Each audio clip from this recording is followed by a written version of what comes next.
ይህ የምጽአቱ አዋጅ ነጋሪ አገልግሎት ወቅታዊና ዕለታዊ ወጎችን በማቅረብ ትንታኔ የምንሰጥበት የተለያዩ እንግዶችንም በመጋበዝ የምናቀርብበት መድረክ ነው። አዘጋጅ ይልቃል አስራት።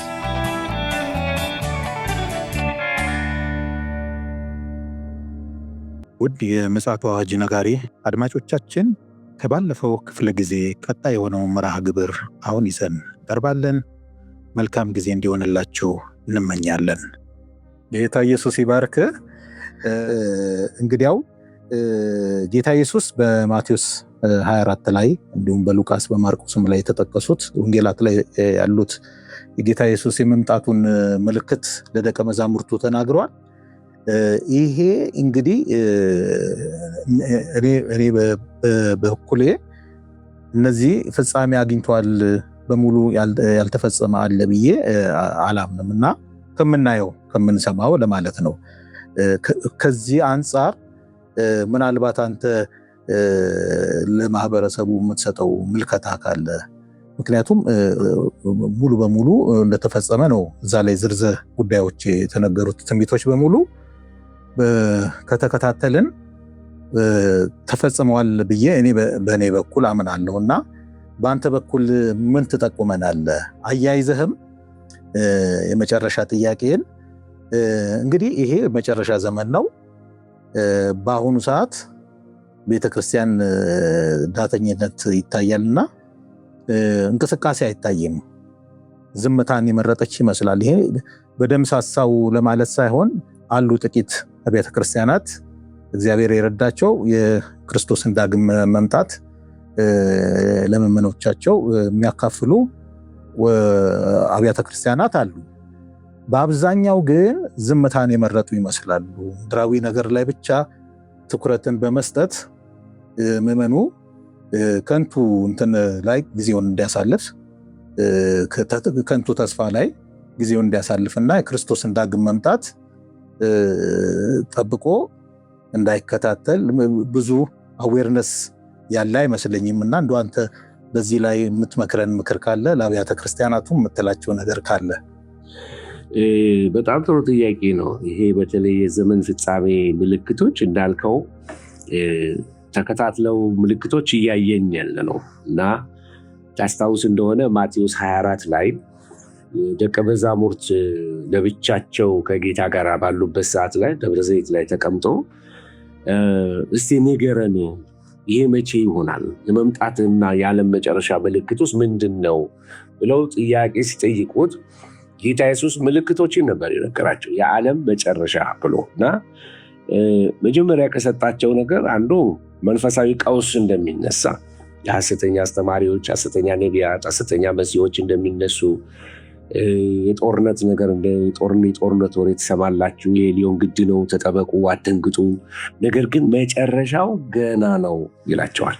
የምትሰሙት ነገር አለ፣ የሚያስደነግጥ ነገር ሊሆን ይችላል። ነገር ግን ይሄ የምትሰሙት ነገር መጨረሻው አይደለም። አሁን ስለ ጦርነቶች እንሰማለን። ቅድም እንዳልኩትም የሐሰተኛ ነቢያት፣ የሃይማኖታዊ ቀውስ እንደሚነሳ፣ መሲህን የሚሉ እንደሚገዙ በየጊዜው ተነስተዋል። መሲህን የሚሉ አስተማሪዎች አሁንም አሉ። መሲህን የሚሉ በተለያየ ዓለም ላይ ጦርነቶች ከተለያየ ምክንያት ይነሳሉ። አንዳንዱን ጠለቅ አድርገን ዲስከስ ብናደርገው ጦርነቶች ከብሔራዊ ስሜት፣ ከሀገር ፉክክር፣ ከወታደራዊነት ሚሊታሪዝም፣ ቅድም እንዳልኩት አላያንስ፣ በቃ አገሪቱ ባታምንበትም አላይን አርጋ፣ ለምሳሌ ኢትዮጵያ ለኮሪያ ሄዳ ተዋግታለች። ከአሜሪካኖች ጋር ላይን አርጋን የተዋጋቸው ኖርዝ ኮሪያ እና ሳውዝ ኮሪያ ሲዋጉ ማለት ነው። ስለዚህ አላያንስ ነው። በቃ የእርዳታ ከሰጡን፣ መንገድ ከሰሩልንም አላያንስ ነው። ከነሱ ጋር ዕዳ የሚሰረዝበት አንዱ መንገድ ደግሞ ሚሊተሪ ነው ታውቃለህ። እና በጦርነቶች ከገልፍ ዋር ከተባለው በ90 ከነበረው በቱርክ፣ በሩዋንዳ፣ በሴራሊዮን፣ በአልጄሪያ፣ በሶማሊያ፣ በጆርጂያ፣ በኢራቅ፣ በአፍጋኒስታን፣ በቦዝኒያ ብዙ አይነት ጦርነቶች ተደርገዋል። በዚህ አፍጋኒስታን የነበረው እስከ የቅርብ ጊዜ ትዝታችን ነው እና ጦርነቶች የሚነሱበት ብዙ ምክንያቶች አሉ። ይሄ የሚያሳይ ምንድነው? ዘመኑ ያልተረጋጋ ሲሆን ወደ ጦርነት ጦርነት መነሳቱ አይቀርም። በተለይ እየጋለ የሚሄድ ከፖለቲካ አለመረጋጋት፣ የኢኮኖሚ ግሽፈት፣ አንዳንድ የሶሻል ኮንፊውዥን፣ ይሄ የማህበራዊ ቀውስ፣ የስነ ልቦና ቀውሶች፣ ጦርነቶች ነበሩ። በአፍሪካ ላይ በዳርፈር ጦርነት ነበረ። በተለያየ አይነት ሌቭል በናይጄሪያ የነበረ ጦርነት እና በቻድ፣ በፓራጓይ፣ በሜክሲኮ፣ በሶማሊያ፣ በሌባኖን ብዙ አይነት ጦርነቶች ተደርገዋል። ያ ብቻ አይደለም። ራብ በልዩ ልዩ ስፍራ ይሆናል ብሎ ጌታ ምልክት ሰጥቶናል።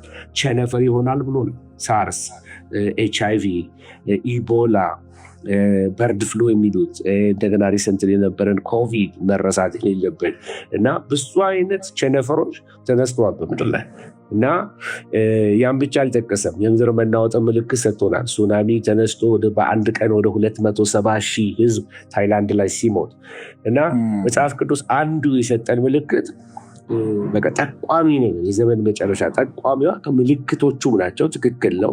ነገር ግን ጌታ የሰጠን ማቴዎስ 24:32 ላይ በዚያ ጊዜ ማንም እነሆ ክርስቶስ ከዚህ አለ ወይም ከዚህ አለ ቢላችሁ አትበሉ። ሐሰተኞች ክርስቶሶች፣ ሐሰተኞች ነቢያት ይነሳሉ፣ ቢቻላቸው ውስጥ የተመረጡትን እንኳን እስኪያስቱ ድረስ ታላላቅ ምልክትና ድንቅን ያደርጋሉ።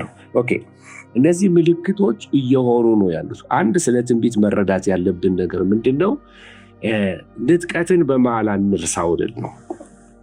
መካከል ያለ አሁን ባለንበት ዘመንና በጌታ መምጣት ዘመን ለትንቢት ለንጥቀት መጽሐፍ ቅዱስ ላይ የተለያየ አስተምህሮቶች አሉ በዛ ዙሪያ ላይ። ነገር ግን በንጥቀትና በዳግም ምጽአት መካከል 70ው ሱባኤ አለ። 70ኛ ሱባኤ ይቅርታ። እና 70ኛው ሱባኤ ሲያልቅ ነው ጌታችን ኢየሱስ ክርስቶስ የሚመጣው። ነገር ግን ከዛ በፊት 70ኛው ሱባኤ የሚጀምረው በንጥቀት ነው።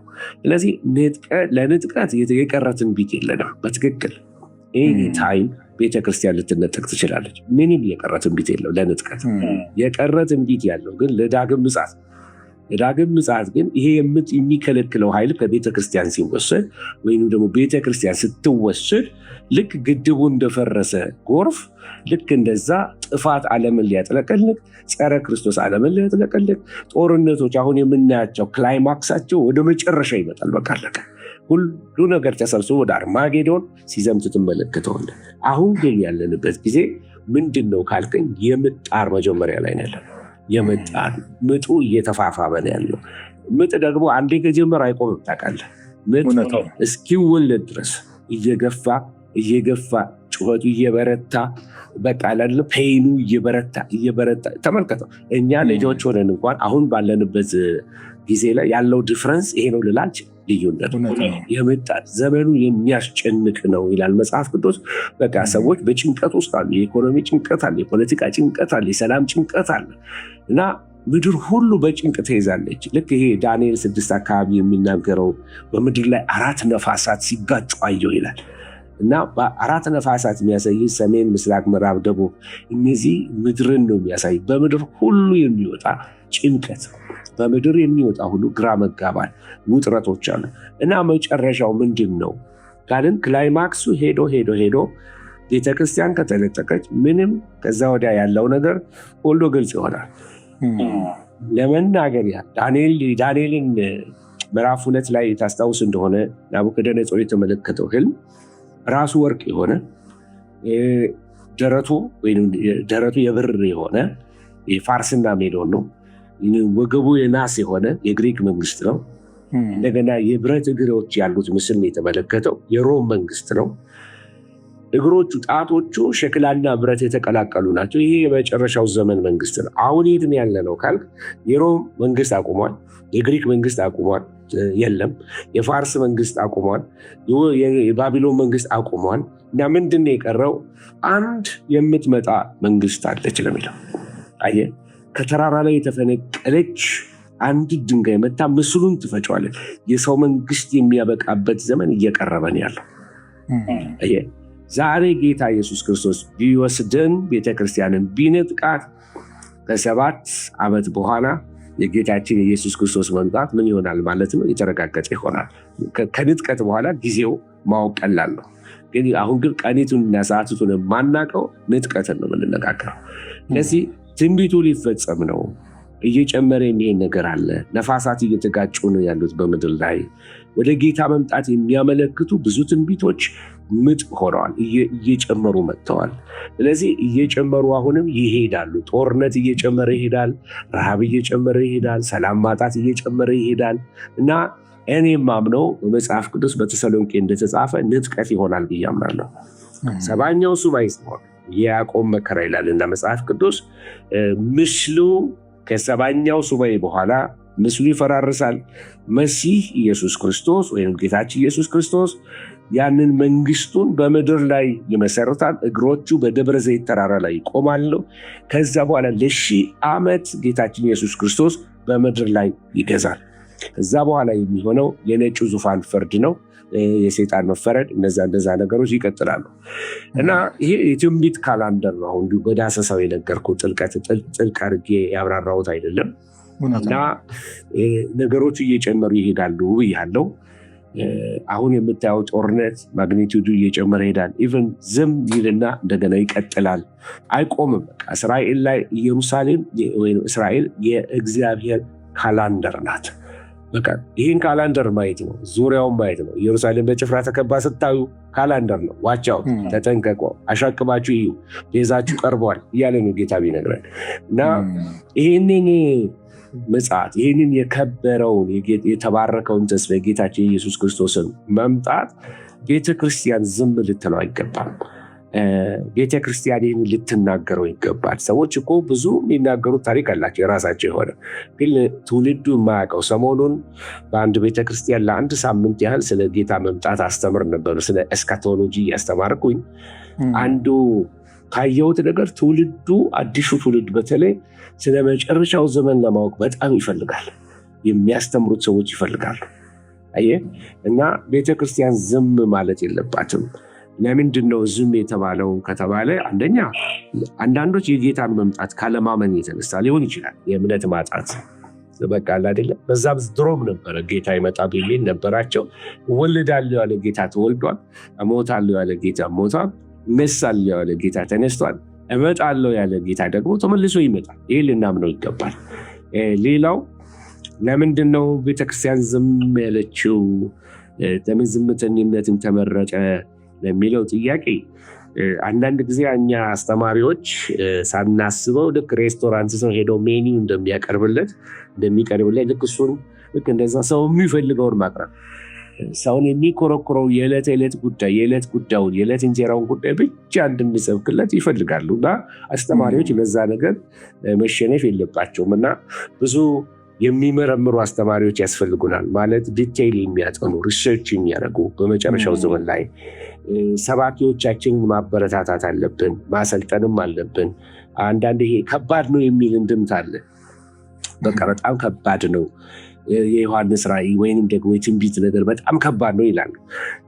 መጽሐፉ ራሱ እኮ ዮሐንስ ራእይን ከፍተህ ብታነበው እኮ አፖካሊፕሲስ ወይም አፖካሊፕስ ማለት እኮ የተሸፈነ ሲከፈት ማለት ነው።